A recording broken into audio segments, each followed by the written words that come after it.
Our awesome driver today's got a reputation for being not just fast, but also furious. His name is Doozy. Everybody say, hey, Doozy. He's really important, you guys. If it weren't for him, they'd make me drive, and I'm facing the wrong direction. Apparently, that's some kind of safety violation. I don't really know. There's one more person I'd like to introduce you to today, my invaluable co-host. You might recognize him from The Tonight Show starring Jimmy Fallon. Can you guess who it is? It's Jimmy Fallon. It is. Oh, hey there. You made it. Welcome to the Universal Studio Tour. I'm Jimmy Fallon. I'll be making sure that you get through this experience in one piece. You've got the very best guide. Her name is Olivia. And the greatest driver. His name is Doozy. They're the best. I love them. Even though Ilea. owes me $5. Actually, it's 10. I know you guys are excited to get on the tour, but first, a few safety rules. Yes, thank you, Jimmy. We do have some safety rules to go over. First, if you need any guest assistance or have a medical emergency, or if you drop something of value off the side of the tram or have any sound or video issues, reach up and grab the red emergency cord that runs along the center of the ceiling of the tram, and I'll be back to assist you as soon as it is safe to do so. Otherwise, during the entire tour, please stay seated and keep your arms and legs inside the vehicle at all times. The studio is private property, and if at any time during the tour you drop your phone or just can't wait to use the restroom, pull the cord and remain seated. Please, no smoking of any kind during the tour, and be prepared. Our tour today features loud noises, sudden tram movements, fire effects, and many water effects. You'll want to have your cameras out for great photo opportunities, but keep an eye on them so they don't get wet. And finally, for your safety and the safety of those around you, please refrain from using selfie sticks while on board the tram. And just like that, guys, we've officially left the theme park behind us. We're now heading into a real film and television studio. Universal was founded by a man named Carl Laemmle. He was a German immigrant who started making movies as early as 1912. And back then, it was all happening in New York. But too often, filming would have to be postponed because of adverse weather. Things like rain and snow getting in the way. So Mr. Laemmle decided to pack up and move out west to sunny Southern California, where he built an entire city dedicated to filmmaking. He opened up the gates here at this location on March 15th of 1915. Now, we are an actual city. In fact, on the right, you can see our fire station, which is a real fire station equipped with real fire trucks and real firefighters. We've also got a police station, gas station, bank, post office. We've even got our own zip code. Anything you'd expect to find in a city, we've got here on our lot. The idea is you can make an entire movie here from start to finish without ever having to leave our city limits. Now, our studio lot is separated into two halves, the front lot and the back lot. We're going to see them both during the tour today. We are going to start with our front lot, which is where a lot of our behind-the-scenes action happens. It's where you'll find...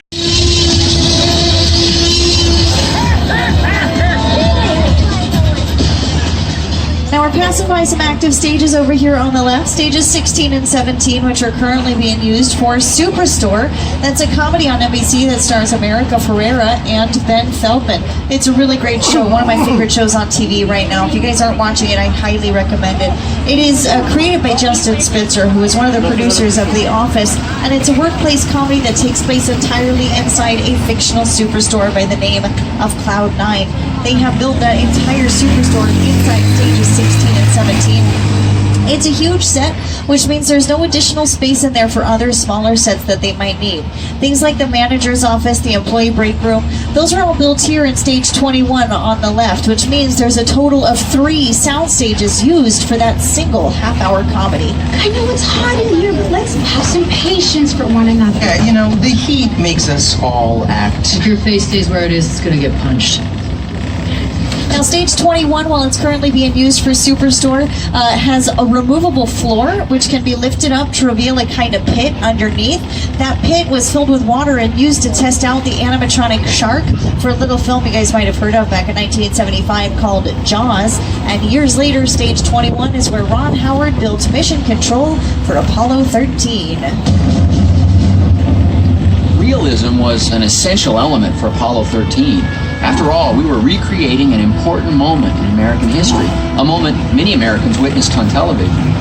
We thought about filming in Houston, Texas, where the original control room for the Apollo mission still exists. Unfortunately, NASA's engineers didn't have filmmaking in mind when they built Mission Control. Since there was no room for the elaborate camera cranes and tracks we needed for the shots, we had to build our own Mission Control. Everything had to be exact, even down to the tiniest details. Now in stages 43 and 44 on the right, we're currently shooting The Good Place, which is another comedy that stars Kristen Bell and Ted Danson. They are in the midst of shooting their 4th and final season. They also shoot their exterior scenes on our lot here. We'll see that a little bit later on during the tour as well. Those white trucks and trailers, that is going to be the best way to identify actor wardrobe and makeup trailers, as well as offices for our directors, assistant directors, script supervisors, that kind of thing. The Good Place is created by Mike Schur, my favorite name in television, who's also produced shows like Brooklyn Nine-Nine, Parks and Rec, and The Office. And he's doing all that hard work from here on our lawn inside these buildings on the left. These are what we call the bungalows, and they are production offices for writers, directors, and producers. Not just Mike Schur, but also Illumination Entertainment, who brought you The Secret Life of Pets 2, which is now in theaters. Mark Platt Productions, who produced La La Land. This is also where we have The Office to none other than Alfred Hitchcock. Lou said he could move into that office. I said, no, I can never be in Hitchcock's office. That should be a shrine, a museum. Very excited just to know that he was there and walk by and know he was in that office. Hitchcock has influenced every director. I saw Hitchcock once walking around the commissary. Hitchcock had his bungalow on the lot. I used to go see Alfred Hitchcock. I loved working with him. I highly respect him. He really understood fear and terror. The Birds, that was a really scary movie. The Birds? Oh, man. That had me looking at crows like for the next 10 years. Psycho, of course. Vertigo was one of the all-time great masterpieces. Hitchcock was master. But just like that, we have reached the end of the front lot, and we're now heading into the back lot. If the front lot's where we shoot our interior scenes, the back lot is where we shoot our exterior scenes, especially those on a very large scale. The first part of our back lot that we're going to see here is an area called our metropolitan sets, or metro sets for short. So named because they can be turned into any major metropolitan area we want. But bear in mind as we drive through these sets that all of the buildings that we see here are not real buildings at all. They're primarily made up of what we call facades. A facade is just the front and sides of buildings. We really only build the exteriors. There's absolutely nothing inside. As soon as an actor walks through any of these front doors, we're going to cut and move into a separate set built inside sound stages on our front lot. What looks like brick and stone here is actually made of pressed plaster or fiberglass that's been stapled up over a basic plywood structure and then painted to look like the real thing. So there's actually not a real brick or stone in our entire metropolitan sets. Now even on the right, we've got a completely different set, not a facade at all. This is what we call the trompe-l'oeil or trompe-l'oeil in French, which as you can see is a flat surface that's been painted to look three-dimensional. It's not going to work on us, right? Because we've got two eyes. We naturally see everything in 3 dimensions, but a camera's only got one lens, so it's going to turn everything into a 2-dimensional image. So it looks very 3-dimensional on camera. Now we do have a newest addition to our backlot here. We're going to take a brief respite from our Metro sets to check out this Universal Monster movie mural over here on the right, paying homage to the Universal Monsters of the Universal's role as a major motion picture studio.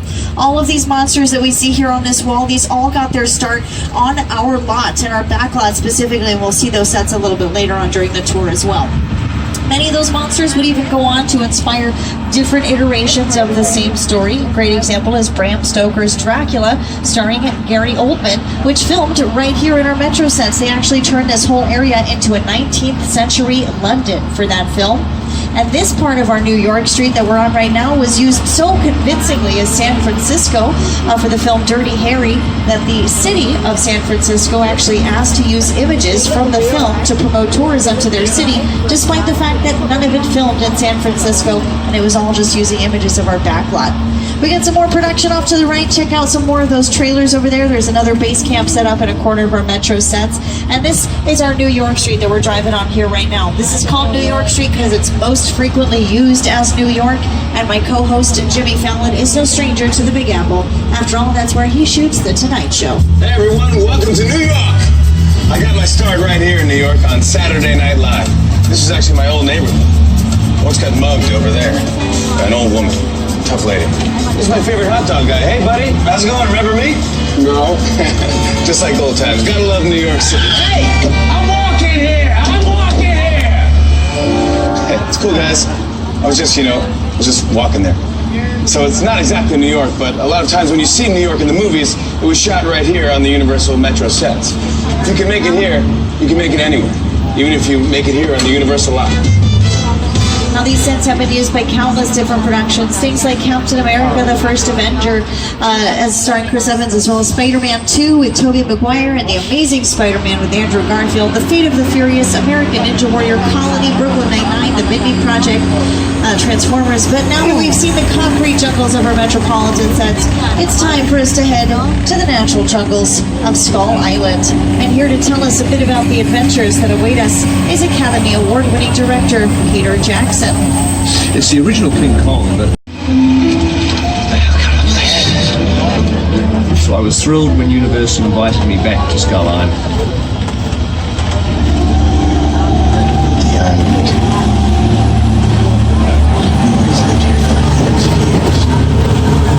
So true.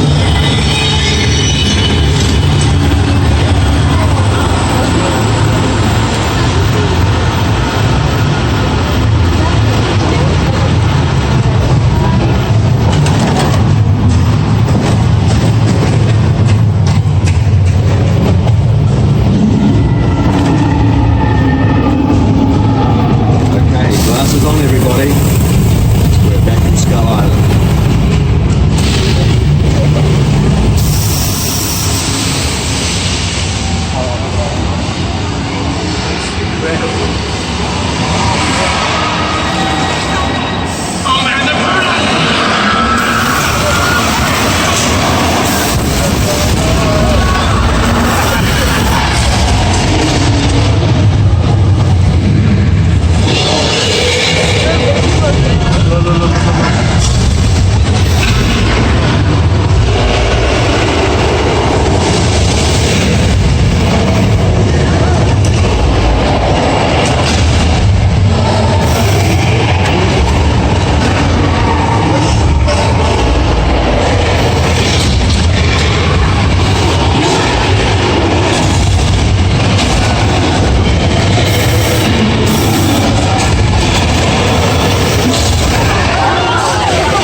Gentlemen, that was King Kong 360 3D, one of the largest, most intense 3D experiences on the planet. Did you guys have fun? Yeah. Ready to get spit on by some more dinosaurs? Yeah. No, you only have to worry about that if you're sitting in a blue seat. Now, what you just experienced was created specifically for us here at Universal Studios Hollywood by Peter Jackson and his team over at Weta Digital. Weta has won 6 Academy Awards for their works on such films as James Cameron's Avatar, the Lord of the Rings trilogy, and of course, King Kong. Those 3D screens are some of the largest in the world, standing at 40 feet tall and 180 feet long. With a project like the Studio Tour, the audience is in the middle of the environment. They're looking in all directions. There's creatures coming at them. They're seeing Kong from this side and T-Rexes from the other side. Working on a movie, we always know. Picture cars ranging from the distant past to the not so distant future.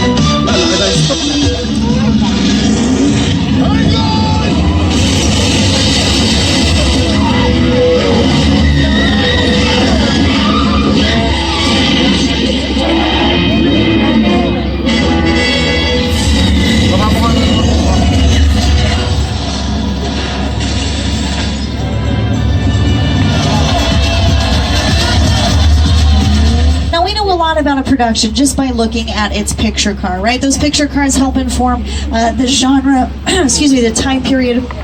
And it tells you a little bit about the people who are driving them as well. Jurassic Park did a really phenomenal job of using picture cars to inform the setting and the genre of those films. And they certainly evolved as well as the films grew and changed. And we do have some more picture cars. We've seen a couple already from the Jurassic Park franchise. We've got some more to show you here. Not just picture cars, in fact, but also props and set pieces. Now, in the second film, The Lost World Jurassic Park, they do all of their research in a mobile lab, big RV that they drive around the island. And it's not necessarily uncommon for productions to have multiple versions of the same picture car. That mobile lab was no exception. They had at least 3 different versions of it. This one over here on the left was one version made that was entirely out of plywood. As we come around the back, take a look behind, you can see some of the panels there, and the paint is missing, which reveals the plywood underneath. That was in order to make it lightweight. Oh, so sorry about that, guys. Alright, well, I can't say I didn't warn you. You guys didn't think I was kidding about the dinosaur spit, did you? Because, yeah, I was not. Not kidding. Those are Dilophosauruses. And like most of the dinosaurs in the Jurassic Park, they are living in the tropical island Nublar off the coast of Costa Rica. But we don't really have much tropical climates here in LA, so we want to make that possible here on our back lot. Not just the tropics, but also the desert. We want to have as many different kinds of ecosystems here as possible. And while it's maybe true that we do have deserts here in California, it's much easier to film here on our back lot rather than actually traveling to the desert, right? This is our old Mexico set, one of the oldest sets on the Universal lot. And as a matter of fact, it has recently been used for production. They were filming out here earlier this week. I would very much like to tell you what was filming. Unfortunately, my hands are tied and I cannot. But you can still see some of the remnants of the set, which they have yet to take down since they wrapped last week. They are filming in Old Mexico. We were in a kind of similar situation this time last year, in that there was also production filming here that we also couldn't talk about. Well, as of about a month and a half ago, I can now tell you that last summer, what was filming here was Once Upon a Time in Hollywood, starring Leonardo DiCaprio and Brad Pitt. They filmed not just in our Old Mexico set, but also well into our Western sets, including our 6 Points, Texas, which is this whole area over here on the left.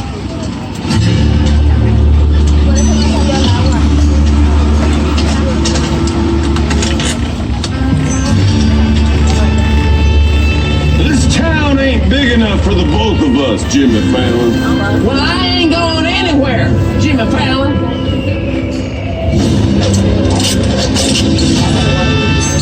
Now look here. Nice folks in this tram don't want no trouble. They just want to check out 6 Points, one of the oldest sets on the Universal lot. I hear this is where John Wayne and Jimmy Stewart shot a few of their westerns. That's right. That's where I aim to shoot you. Looks like we got ourselves a Mexican standoff. Lucky shot. Now what say you mount up and get out of town while the getting's good? All right. Well, I'll see you again, Fallon. Oh, you can count on me, Fallon. Again. This is the beginning of a beautiful friendship. We just have to talk it out, that's all. Now, while our 6 Points might be one of our most historic sets, we got a lot of historic sets here in this corner of our lot, including my favorite set that we've got on our lot, which is Little Europe. Little Europe, you can see to the left of the tram as we round this corner here, is currently being used for The Good Place. So we saw where they shoot their interior scenes on our front lot. That is where they shoot their exterior scenes. But throughout the 30s and 40s, that was dominated, that set, by the monsters of that era. All those same monsters we saw on our mural next to our Metro sets, they all lived in the streets of Little Europe, though right now it's hard to recognize it from those productions as it has been transformed into the afterlife for The Good Place. Now, anytime they are filming there, that area becomes what is called a hot set, which is just the term used to describe any set where there is active filming going on. It is a Sunday. We don't have a whole lot of hot sets on the lot today, but we do have one here in stage 50. Fortunately, though, the cast and crew are off for a couple of hours, which means we get to do a set visit inside this soundstage. The director has just asked that everybody remain seated and to please hold on to your belongings, as we won't be able to retrieve any dropped items inside this soundstage. So just as a heads up. Now, there is a second set above us, which is very unusual. They've actually built a kind of miniature Metro set upstairs. That's so you can have some nice tracking shots that will take you directly from the underground all the way.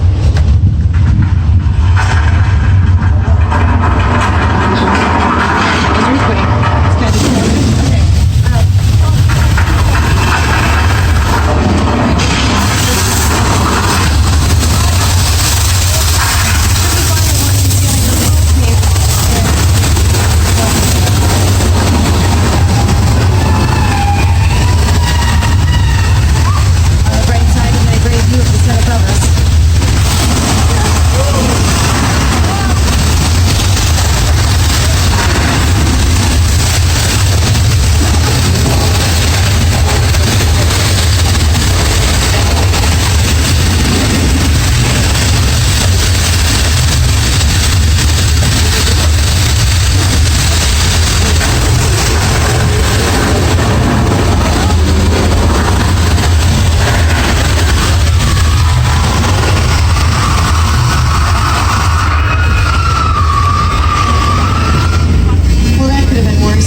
just after an 8.3 on the Richter scale, smiling the whole time. Never seen anything like it. Well, if you wanted to shoot a sequence like that for film or for TV, it might take weeks to shoot and involve hundreds of cuts, despite only lasting about 30 seconds on screen. But when it all comes together, the effect can be really quite something. Check it out in this episode of Bones.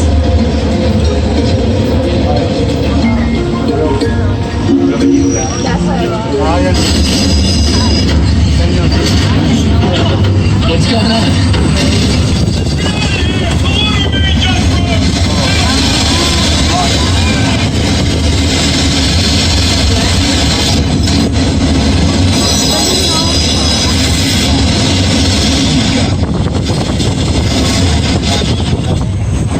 That was really stressful. Well, I feel like it's time for us to slow things down a bit, and I heard about this spot I've just been dying to go to called Amity Island.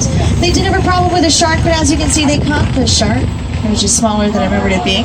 I guess the camera really does have 10 pounds. Anyways, my good personal friend Jack is a professional diver with the Amity Police. You can see his boat in the water. Don't see him in the boat, but he's probably just doing a final sweep of the... What's that?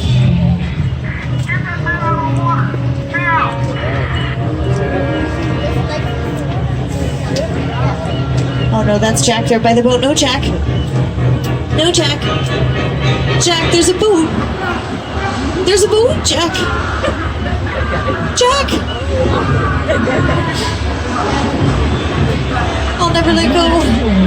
I promise. Okay, well, I really bit. I'm not gonna lie. I liked him a lot, but we don't want to end up like Jack, so let's just hide behind these canisters of gasoline. What could possibly go wrong?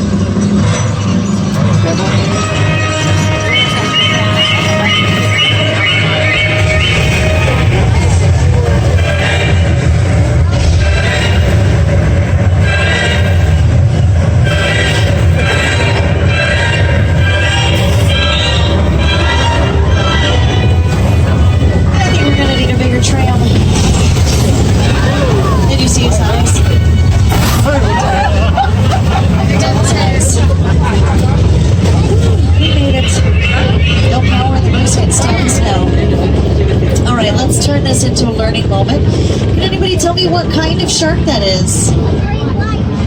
You can just shout it out.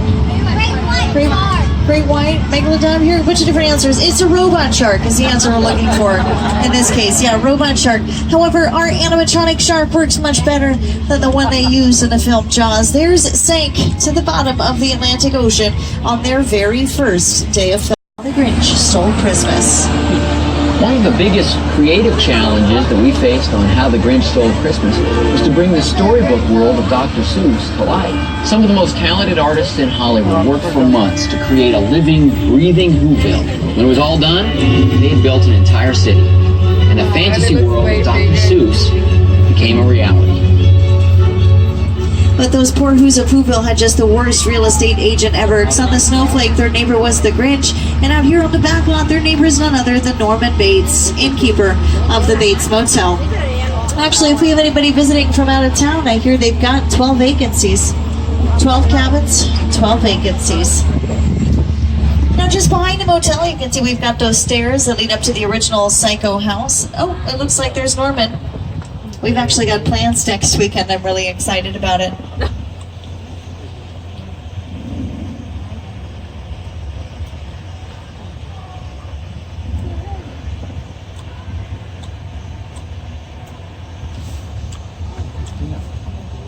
Oh, look at that. He's even helping that lady out to her car. Must have learned his manners from his mother. Oh no. Oh, I think I've misread the situation, you guys.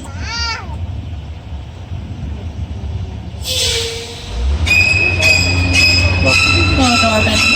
Oh, Norman, I just wanted to fix you.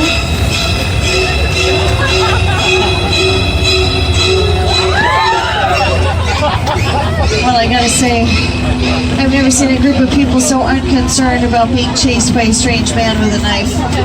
Who's the real psycho in this situation, I ask you? Alright, we'll pass my mother's house here as quietly as possible. Hopefully she doesn't see us out the bedroom window. She does have a reputation for being a bit mad, but you know, we all go a little mad sometimes. Especially when there's a plane crash in your backyard, which is exactly what poor mother is dealing with.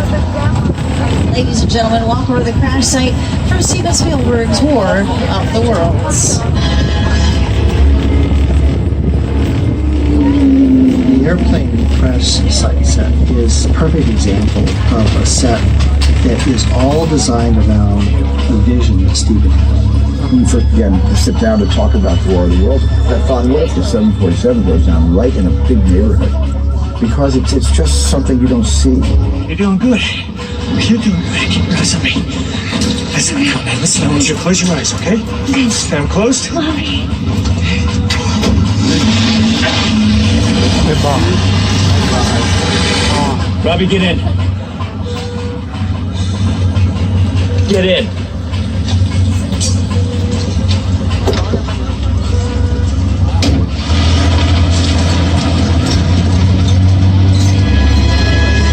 For those of you who are wondering, yes, that is a real Boeing 747. It was purchased specifically for War of the Worlds for $60,000 and then shipped here for $200,000. Yep, that's what they get you. They're shipping and the handling. $250,000 might sound like a lot for a plane that's only in one scene, but these big budget action movies, they average out to over $1 million per minute of screen time, and that plane was on screen for nearly 5 minutes. We did have a second plane crash in this part of our lot at one point. This one from Sully, starring Tom Hanks, and they filmed at our Falls Lake, which is that big blue wall off to the right side of the tram.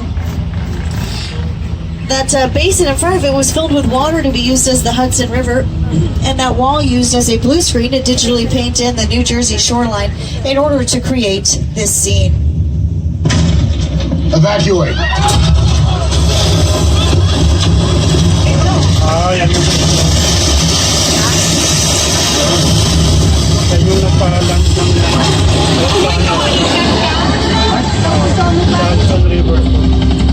And what you're looking at here is a real plane and a real boat, but that's actually just one boat which they moved around, took a bunch of different shots, and then composited them all together in order to create the illusion that there were multiple boats there. Falls Lake's been used for things like Bumblebee, Dunkirk, the Hunger Games Catching Fire. That's where the arena was, the center of the arena with the cornucopia. Oh, hold on a second, guys. Sorry, I'm getting a call from security. That's weird. Let me see if I can put it up on the screen. Hello? What's going on? Look, this might be more serious than I thought. I think I got the wrong tram. This is a secure line. Hold on. Who are you? I don't know what's happening. I'll tell you who I am, boy. I'm the reason bad guys use a nightlight. I'm the reason the boogeyman begs his mama to look under his bed. And I'm the reason he just lost control of this whole operation. My name is Special Agent Luke Hobbs of the U.S. Diplomatic Security Service. And as of 16.9 seconds ago, I'm the man in charge. The hell you are? Let me clue you in on two things, sweet cheeks. One, there's a high-value witness from the Federal Protection Program aboard your vehicle. And two, an international crime syndicate led by Owen Shaw is honing in on this vehicle to take that witness out. Shaw's as ruthless as they come, and he'll stop at nothing to eliminate his target. Every living soul on this vehicle is in serious danger. Other than that, enjoy the ride. This is not your jurisdiction. It is now, stink pickle. I'm so tired of you state guys stepping in. Just whatever you feel like. Mute him. Don't you? That's better. We're moving your vehicle to a safe location until we have the situation under control. Until then, I want everybody to stay calm. Enjoy the ride. I'm taking care of business. Hobbs out. My name is Roman Pierce. Pleased to meet you. My buddy Hobbs asked us to stash you from Shaw for a while. So we brought you in our secret spot. Alright, look guys, we're gonna keep Shaw from finding you, but to keep you safe, we need your help. We don't want the syndicate tracking us here, so put away your cameras and turn off your cell phones. One flash or one ringtone could give us away. I need y'all to take this real serious. Okay, pull into the next bay and we'll meet you in there. Alright guys, this all sounds pretty serious. Fortunately for us, we seem to have things under